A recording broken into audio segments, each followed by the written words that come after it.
Buddy, it's Jeremy. This is another video kind of for Game 57, but not really. This is, if you've read the title, this is a tacked on kind of like concept video for potential pretender design for the nation of Vanarus, right? The pretender that I try not to spoil, if you haven't watched the actual pretender design video, which went up right before this. If you haven't seen that video, go watch it for a surprise. But only minor spoilers here. It's a very stupid, very unrecommendable pretender design. So I felt kind of bad that that was the pretender I showed off to people. It is the pretender that I play in the game. It is what it is, right? But I wanted to show that there are a lot of, I talk about it in the design video. There's so many different pretender designs that you could potentially do for Vanarus that would be very, very legitimately good. So I made a couple examples, and I just want to go through some of these just kind of generic examples, right? These obviously are not going to be like the pinnacle. They can be fine-tuned in many different ways. I think there's a lot of different like concepts. So this is our actual current god. Ignore these; they're secret. Don't look. So we'll just take a look at some of these others. I put together 5 real quick ones. So we have Blood Plays, the Fountain of Blood, right? And this guy, this is something that you could take as a dormant pretender, right? You really don't need help expanding in the early game. Chud skin shifters are absolutely amazing expanders. They do a great job for the first year, or for like the first 7 or 8 turns of the first year is kind of what I recommend doing skin shifter production, and then kind of shifting as you get your cap circle over into Herdman. But Blood Plays, the Fountain of Blood would be a great way if you're worried about the nations in your game. If you know you're going up against a bunch of heavy sacred, heavy bless nations, then this is a pretty easy, simple answer that still nets you absolutely amazing scales, right? So this is really just taking a dormant Fountain of Blood with unholy weapons towards the right. It's difficult to warrant the production of your sacreds in the first probably couple of turns.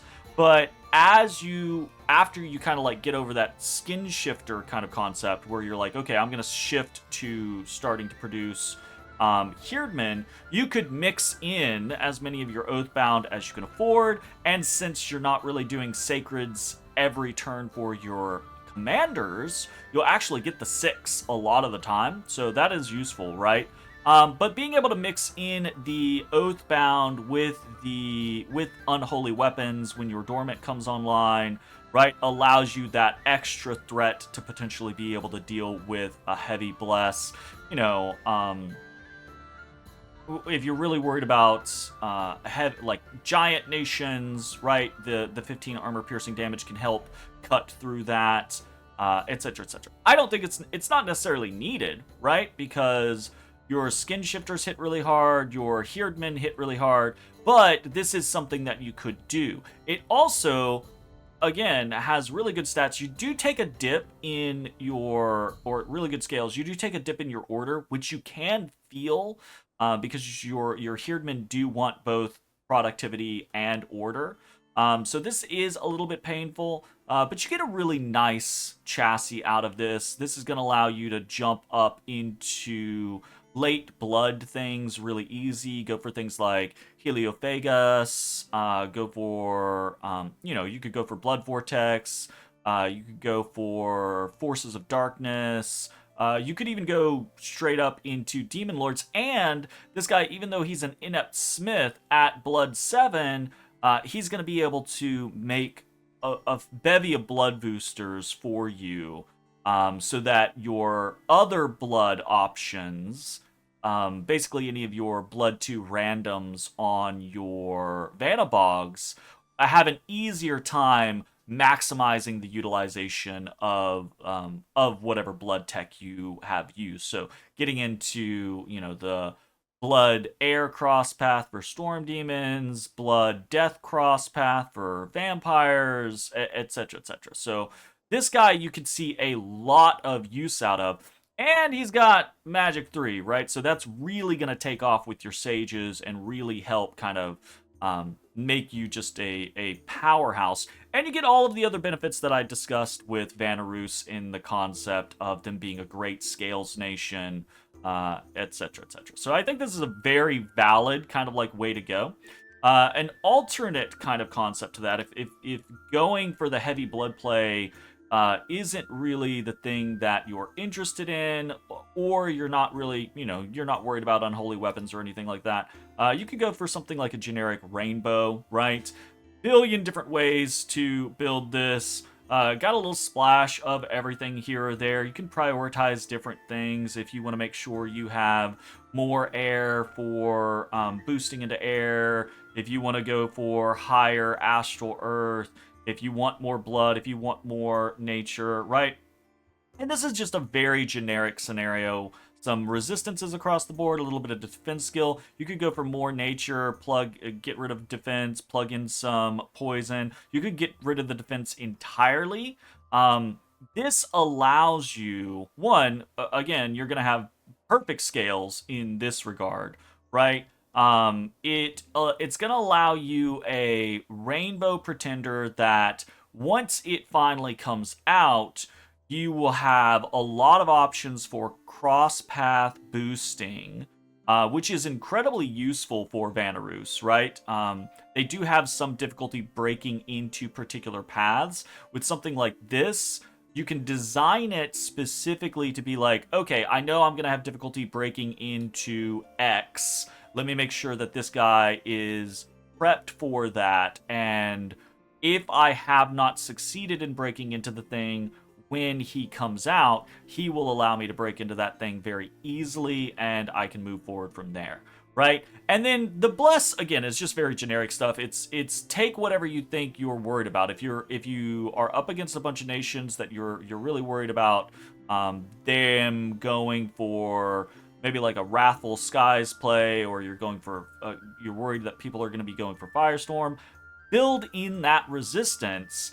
And really, this is only going to affect your Oathbound and your Vanabog, but the beauty of it is that you're just getting something generic with perfect scales that's going to be somewhat useful to important units later on in the game. It's not going to be probably not going to be a game breaker, but it's just something there as an option. And then you take the appropriate paths that you feel like you need to augment yourself for the later game, right? The mid, early, late kind of style of game, right? And you can augment. This is the generic rainbow, right? So you can augment this in so many different ways. You could build this out to be pretty specific on ways that you want to utilize your Vanabogs, or ways that you want to utilize the Frostfather specifically, right? So there's a ton of different options. So going more into kind of some specific things, you could take something like the Airboy, Keeper of the Bridge, right? So this is an interesting chassis, and this we have taken as dormant, so we do have to sacrifice a little bit in regards to our scales, but we're really coming in with specific concepts here where we feel perfectly fine about our early game. Skin shifters are going to make us expand very well, right? And we'll be perfectly fine in the initial stages, but maybe we're a little concerned about not having momentum or impetus as we kind of like move into the after the first year, right? Like when a lot of wars initially start and you're like, I'm not really sure how well we're gonna do. I don't know that my production for things is gonna be able to outpace how strong early rush blessed nations are. And I want something to give me a little extra added security. You could take something like Airboy, Keeper of the Bridge. And he's going to be able to, cloud trapeze into things. He's got a little bit of earth. He's got a little bit of nature. You could go for more earth, less air. You could just go for 2 air.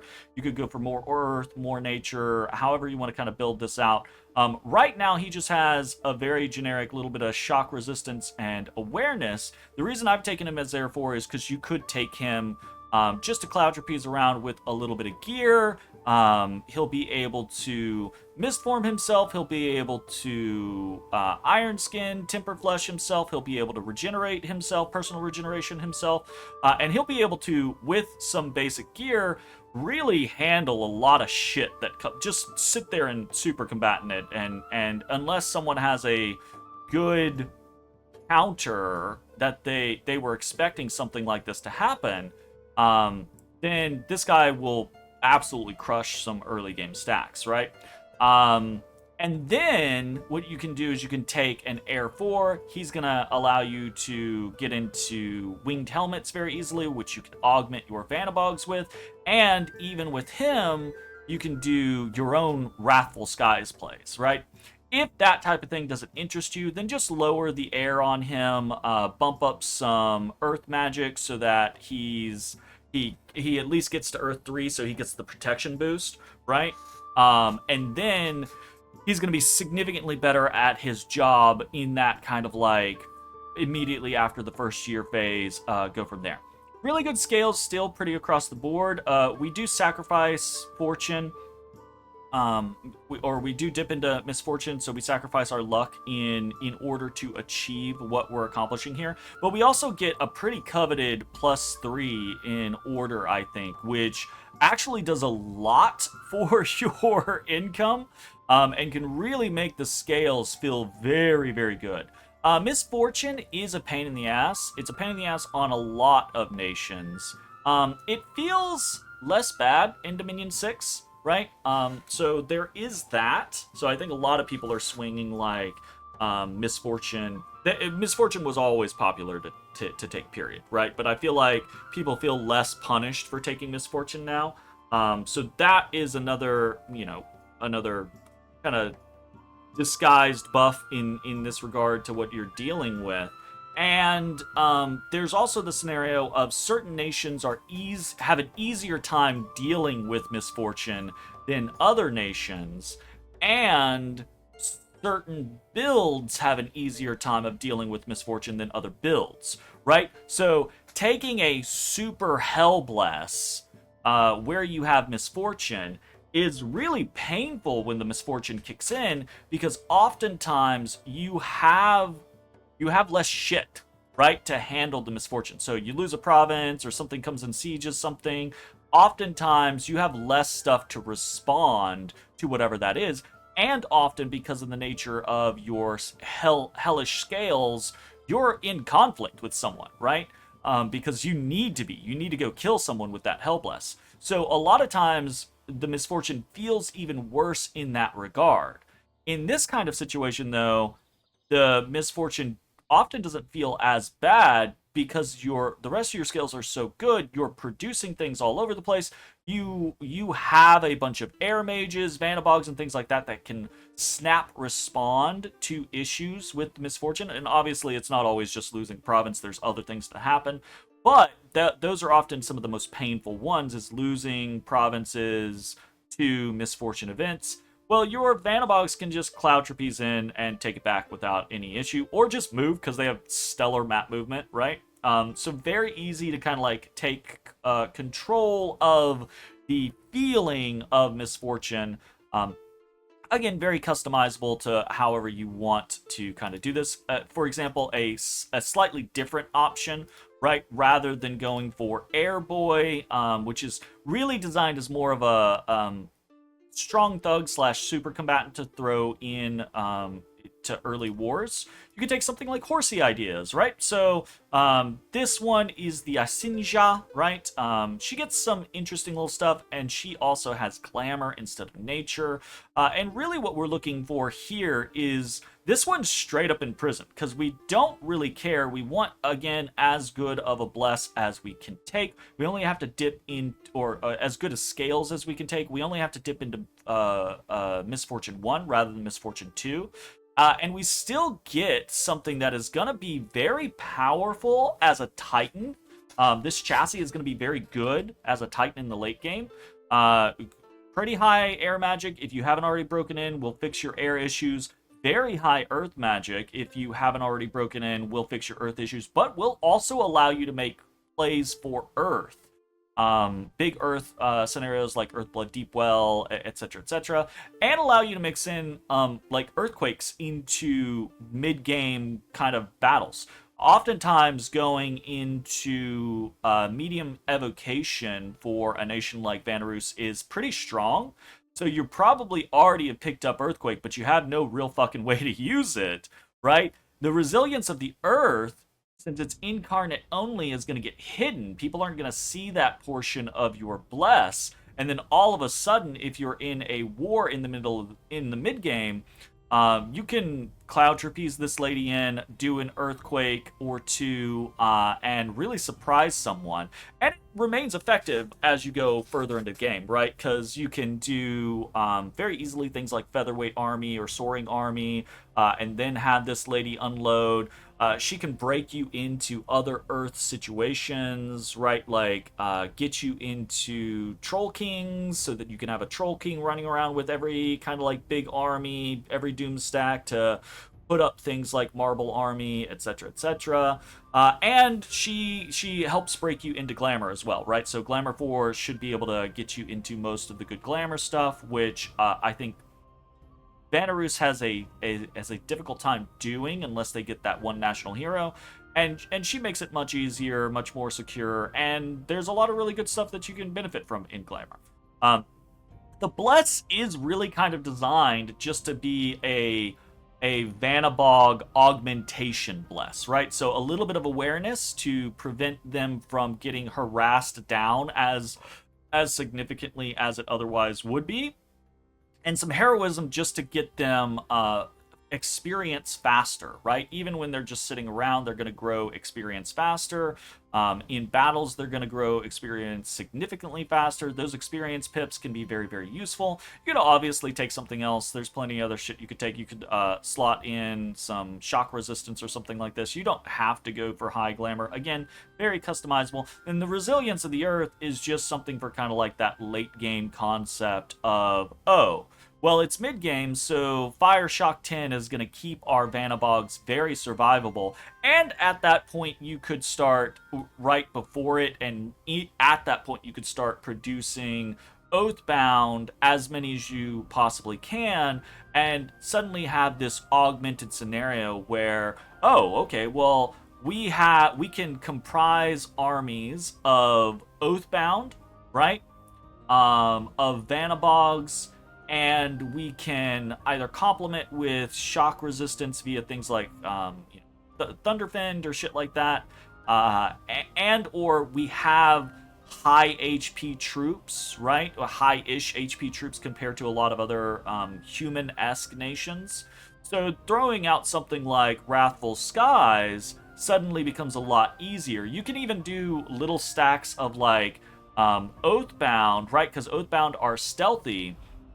You can have them in a location, a small stack, like 40 or so Oathbound, that are just there as kind of like a meat wall for a couple of Vanabogs to throw up Storm, throw up Wrathful Skies, someone blesses, right? And then all of the people there are going to take very little damage from the Wrathful Skies, especially if you slot in like an additional, instead of the heroism, if you slot in an additional shock protection.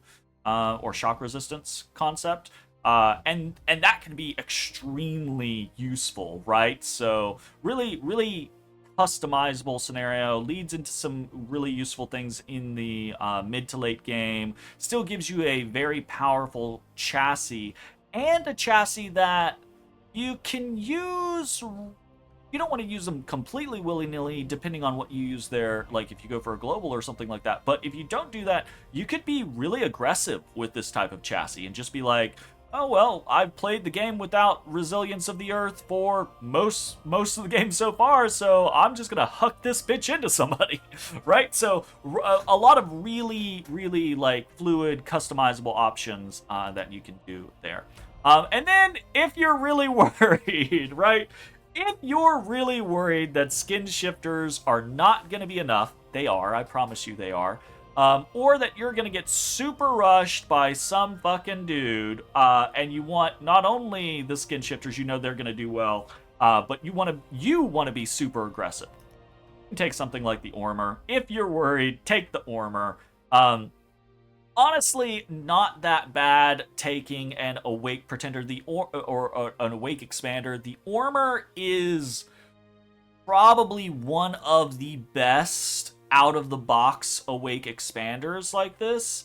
I believe he has 15 starting protection. Because we've taken the Earth Magic, he's up to 18.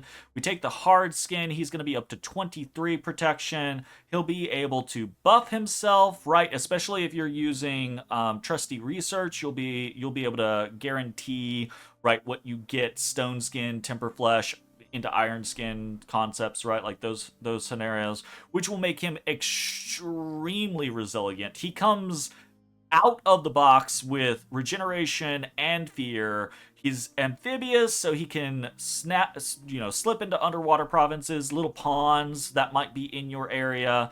He's got affliction resistance, so he's less likely to just get fucked by some random affliction. He doesn't kill very quickly, but he does have an attack that will fuck up big sacred enemies. So if you have to fight someone in the beginning, they might take some poison resistance. It's not going to save them from the venomous fangs, right? And the tail sweep actually does have an AoE, so he's not the slowest killer compared to some other Awake Expanders, and he has the fear, right? So he doesn't have to kill everything.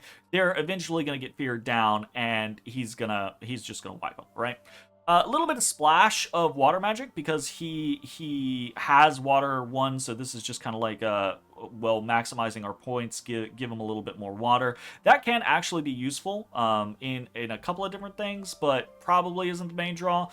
Obviously, the scales take a little bit of a punish, but not that bad, all things considered, right? We do go Misfortune 2, but we have a pip in everything else. I like doing pips in a lot of things. You could, of course, no, I don't want growth. I'm gonna put Death 1, and I'm gonna take 2 order, 2 productivity.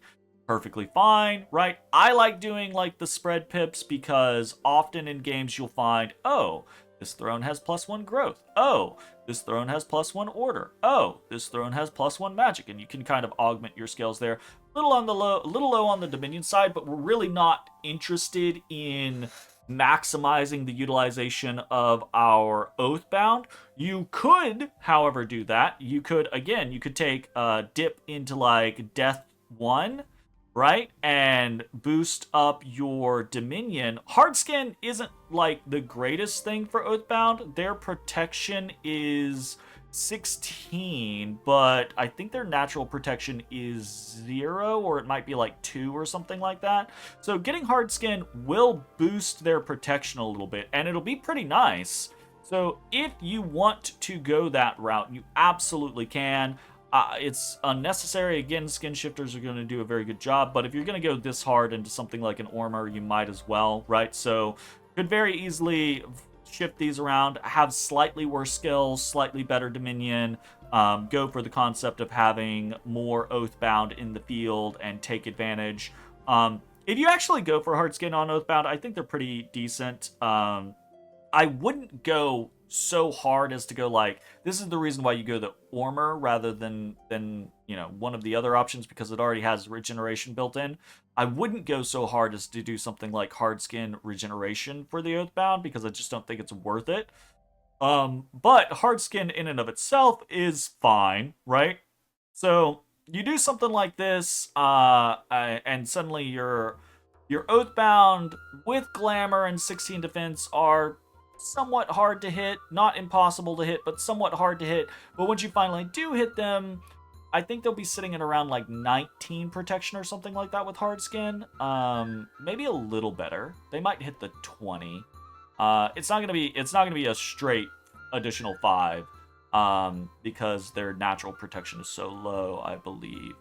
But it is okay. It's pretty good. And then obviously after the early game, you're gonna expand super fucking well. You should be able to win a lot of like little bumps. You should be able to be relatively aggressive with this guy, because even outside, like, he'll lose hard skin outside of Dominion, but even outside of Dominion, he's gonna have 18 prot, which you'll be able to augment with your earth magic. He'll still have regeneration. He'll still have fear. He's still pretty damn good even outside your Dominion. He's just an unholy terror inside your Dominion. And after that kind of like stage of the game, he's still high earth, which is still, as we, discussed on Horsey Ideas and a lesser extent on Airboy, right? High Earth is, I guess, no extent on Airboy. High Earth is still going to be useful for augmenting your capabilities in the mid to late game. So, still really cool. And yeah, that's kind of the general concept. There's a lot of really good Pretender designs for Vanarus. So, use one of these, or come up with your own, or augment one of these. Don't do what I did. and this is the video to help kind of try to assuage my stupid trolley meme choice. I hope you enjoyed. I hope this is helpful to someone. I hope this shows that I do actually know how to design some gods, some pretenders. I promise not every time I design a pretender is like what I did for this game. So yeah, do that. Thanks for watching. We'll see you next time. Bye-bye, everybody. Hey, everybody. Thanks for watching. If you enjoyed the video, consider leaving a like, commenting, or subscribing. It really helps me out. If you'd like to see me live, head over to my Twitch at twitch.tv/thedistanthorizon.